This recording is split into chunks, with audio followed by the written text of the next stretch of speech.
Hey guys, hope you're doing well. Just wanted to talk a little bit about narcissists and how we as spiritual people ought to deal with them in our lives. Oftentimes, those of us who are brought up in a religious household, specifically, hang on, let me get the notification out of the way, specifically Christianity, we're taught things like turn the other cheek. So what Jesus said in the Bible is that if someone slaps you on this cheek, you turn to them the other cheek also.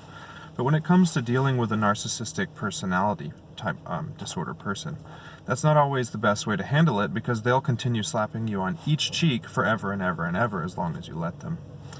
So as the spiritual person goes, we're kind of passive. We love, and oftentimes we get trapped in a cycle of wanting to please other people and wanting to take care of other people.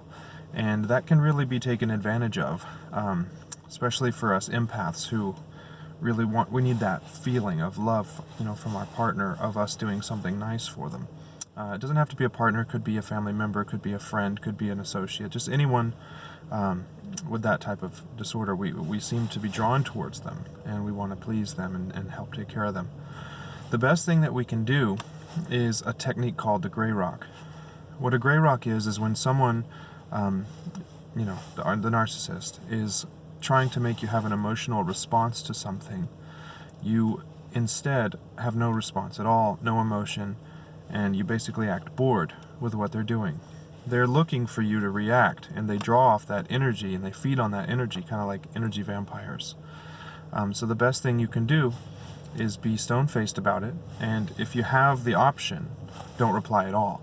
Some of us have exes who you have to reply to, and if you're required to reply to that person, make sure that you only speak on exactly what the subject was, okay?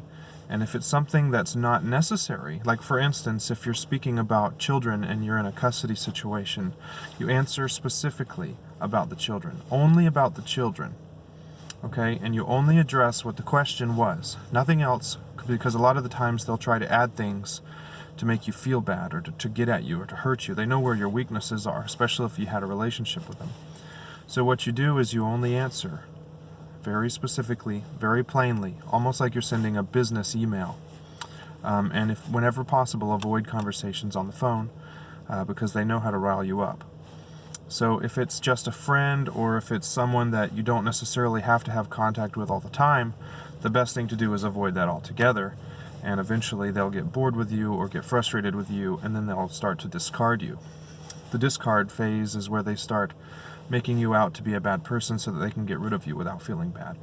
So, and that's a wonderful thing to happen, because it means you'll finally be rid of them.